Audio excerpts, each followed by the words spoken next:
Hello everyone, welcome to basics and beyond. जैसा कि आपने देखा कि पिछले 2 वीडियो लेक्चर्स में हमने स्ट्रेस और स्ट्रेन के बारे में बात की। साथ ही साथ हमने हुक्स लॉ को समझा कि हुक्स लॉ किस तरीके से स्ट्रेस और स्ट्रेन के बीच में एक रिलेशनशिप इस्टेब्लिश करता है, और हमने देखा किस तरीके से ये जो रिलेशनशिप है ये प्रोपोर्शनल लिमिट तक काम करती है। अब ये बिल्कुल सही समय होगा अगर हम स्ट्रेस और स्ट्रेन के टाइप्स को डिस्कस करें और साथ ही साथ उनके अलग अलग यूनिट्स को डिस्कस करें जो आम तौर पर यूज में आती हैं। तो चलिए एक एक करके हम स्ट्रेस और स्ट्रेन के टाइप्स को डिस्कस करते हैं और उनके यूनिट्स को डिस्कस करते हैं। As we have seen in the previous video कि हमने स्ट्रेस को डिफाइन किया है कि stress is the resisting force per unit area. आपको ये बात भूलना नहीं है कि it is the resisting force, वो फोर्स जो मॉलिक्यूल लगा रहे हैं रेजिस्ट करने में एक्सटर्नल लोड को। तो it is the resisting force per unit cross sectional area. Now depending upon the direction of force, कि जो फोर्स का डायरेक्शन है एरिया के साथ वो कैसा है, स्ट्रेस को हम दो तरीके से डिफाइन करते हैं, दो तरीके से क्लासीफाई करते हैं। If the direction of force is the normal to the surface, मान लीजिए ये सरफेस है, ये प्लेन है, ये सरफेस एरिया है। अगर फोर्स का डायरेक्शन इसके नॉर्मल है, इसके परपेंडिकुलर है और ये सरफेस एरिया है, तो फोर्स का डायरेक्शन अगर इसके नॉर्मल है आइदर आउटवर्ड और इनवर्ड, आइदर आउटवर्ड या इनवर्ड की तरफ, अगर ऐसा होता है तो उस समय हम जो स्ट्रेस डेवलप होगा उसे हम कहेंगे नॉर्मल स्ट्रेस। हम उसे क्या कहेंगे? Normal stress.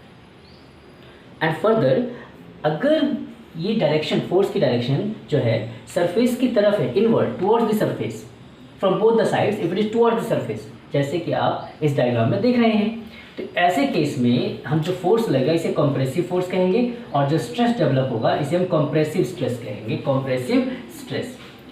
फॉर्मूला आप देख रहे हैं, Fn normal force, Fc compressive force, ठीक है।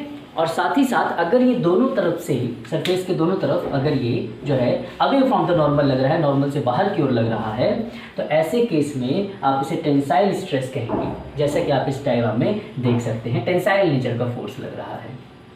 तो इस तरीके से हम कहते हैं कि अगर फोर्स की डायरेक्शन सरफेस एरिया के परपेंडिकुलर है, नॉर्मल है, तो उसे हम नॉर्मल स्ट्रेस कहेंगे। नॉर्मल स्ट्रेस टेंसाइल हो सकता है या कंप्रेसिव हो सकता है। साथ ही साथ अब हमें ये जानना ज़रूरी है कि अगर ये फोर्स की डायरेक्शन यहाँ पर एरिया के टेंजेंशियल में हो जाए, एरिया के पैरेलल हो जाए, मान लीजिए फिर से ये सरफेस एरिया है, जैसे कि आप इस डायग्राम में देख सकते हैं, this is the area, top area. अगर फोर्स की डायरेक्शन इसके पैरेलल हो जाए, इसके टेंजेंस में हो जाए, टेंजेंशियल डायरेक्शन में हो जाए एरिया की, तो जो स्ट्रेस वो डेवलप करेगा उससे हम टेंजेंशियल स्ट्रेस कहेंगे, टेंजेंशियल स्ट्रेस। आप यहाँ पर देख सकते हैं, मान लीजिए इसके बॉटम पोर्शन को मैं फिक्स कर देता हूँ, ग्राउंड पे फिक्स कर देता हूँ, तो जब आप टॉपवर्ड पोर्शन पे इस तरह फोर्स लगाएंगे, सरफेस के पैरेलल फोर्स लगाएंगे, तो इस समय जो स्ट्रेस डेवलप होगा उसे शेयर स्ट्रेस या टेंजेंशियल स्ट्रेस कहते हैं। क्यों? क्योंकि इस तरीके से लगने वाला फोर्स जो है ऑब्जेक्ट को शेयर करता है, एक लेयर से दूसरी लेयर को अलग करने की कोशिश करता है, तो इसे शेयर स्ट्रेस या टेंजेंशियल स्ट्रेस कहते हैं, जिसका फॉर्मूला हमने यहाँ लिख रखा है कि इसे हम टाउ से रिप्रेजेंट करेंगे, and tau equals to Ft by A. Ft यहाँ कैपिटल T का इस्तेमाल किया है, which represents the tangential force and the stress is tangential stress. अब सीधी बात करते हैं स्ट्रेन की। हम जानते हैं कि स्ट्रेन जो है change in dimension upon original dimension होता है, और पिछले वीडियो लेक्चर में हमने समझा था कि डायमेंशन कुछ भी हो सकता है, लेंथ हो सकता है, एरिया हो सकता है, वॉल्यूम हो सकती है।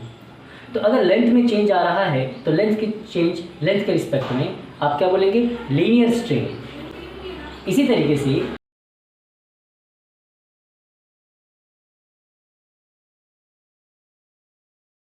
मतलब एरिया में चेंज आएगा तो एरियल स्ट्रेन, और वॉल्यूम में चेंज आ जाएगा वॉल्यूम के रिस्पेक्ट में तो वॉल्यूमेट्रिक स्ट्रेन। तो ये तो डायमेंशन के हिसाब से हुआ। साथ ही साथ आप ये जानें कि अगर ये स्ट्रेन जो है, जैसे कि आप देख रहे हैं यहाँ फोर्स जो है इस रॉड के एक्सिस के अलोंग लग रहा है, यहाँ पर जो फोर्स है रॉड के एक्सिस के अलोंग लग रहा है। अगर लगने वाला फोर्स जो है एक्सिस के अलोंग लगे और चेंज भी एक्सिस के अलोंग आए, चेंज भी फोर्स की डायरेक्शन में आए, चेंज जो है फोर्स की डायरेक्शन में आए, चेंज फोर्स की डायरेक्शन में आए, मान लीजिए कि ये जो रॉड है ये धीरे से बढ़कर यहाँ पे इस लेंथ तक आ गई, यहाँ तक, तो हम इसे क्या कहेंगे, लॉन्गिट्यूडिनल स्ट्रेन। मतलब कि इस तरीके से जो स्ट्रेन डेवलप होगा, the strain, the change in dimension upon original dimension in the direction of force, अगर फोर्स की डायरेक्शन में ये चेंज आ रहा है, then the strain that will be develop, उसे हम क्या कहेंगे, उसे हम कहेंगे लॉन्गिट्यूडिनल स्ट्रेन। बट यहीं पर अगर चेंज जो है, जो चेंज आ रहा है, अगर वो फोर्स की डायरेक्शन में ना आकर, फोर्स की डायरेक्शन में ना आकर फोर्स की डायरेक्शन के परपेंडिकुलर आ रहा है, फोर्स की डायरेक्शन के परपेंडिकुलर आ रहा है, किसी और एक्सिस में आ रहा है, तब आप इसे क्या कहेंगे, लेटरल स्ट्रेन। लेटरल स्ट्रेन, बहुत आराम से समझिएगा आप बात को, तब इसे आप कहेंगे लेटरल स्ट्रेन। तो अगर चेंज जो है वो फोर्स की डायरेक्शन में आता है, तो इस तरीके के स्ट्रेन को हम लॉन्गिट्यूडिनल स्ट्रेन कहते हैं। लॉन्गिट्यूडिनल स्ट्रेन, आपको ये बात बहुत अच्छे से याद रखनी है। अगर यही चेंज फोर्स की डायरेक्शन के परपेंडिकुलर आता है, फोर्स की डायरेक्शन के परपेंडिकुलर आता है, तब इसे हम कहते हैं लेटरल स्ट्रेन। आपको अभी बिल्कुल बेसिक से समझना है, फर्दर क्लासेस में इनको और डिटेल में डिस्कस करेंगे। तो एक तो हो गया लॉन्गिट्यूडिनल स्ट्रेन अगर चेंज फोर्स की डायरेक्शन में आता है, और लेटरल स्ट्रेन अगर चेंज जो है फोर्स की डायरेक्शन के परपेंडिकुलर आता है, परपेंडिकुलर डायरेक्शन में आता है। तो फोर्स की डायरेक्शन में या फोर्स की डायरेक्शन के ऑपोजिट तो लॉन्गिट्यूडिनल, फोर्स की डायरेक्शन के परपेंडिकुलर डायरेक्शन में अगर चेंज आ रहा है, उसके परपेंडिकुलर डायरेक्शन में किसी डायमेंशन में चेंज आ रहा है, तो उस तरीके के चेंज को हम लेटरल स्ट्रेन कहेंगे। कि पॉइजन रेशियो क्या होता है, poison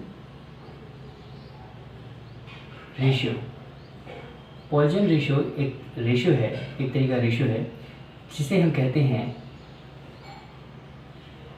lateral strain upon longitudinal strain.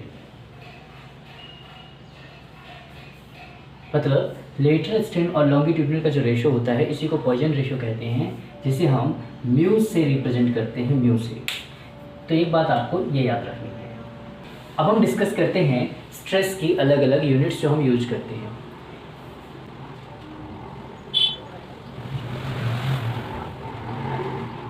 तो हम जानते हैं कि हमने पिछली क्लास में देखा भी था कि न्यूटन मीटर स्क्वायर, न्यूटन पर मीटर स्क्वायर, ये जो है एसआई यूनिट है, इसे हम पास्कल भी कहते हैं। पास्कल, न्यूटन पर मीटर स्क्वायर को पास्कल कहते हैं। तो अगर ये किलो न्यूटन पर मीटर स्क्वायर है, किलो न्यूटन पर मीटर स्क्वायर, तो इसे क्या कहेंगे, किलो पास्कल। तो किलो न्यूटन पर मीटर स्क्वायर किलो पास्कल होगा।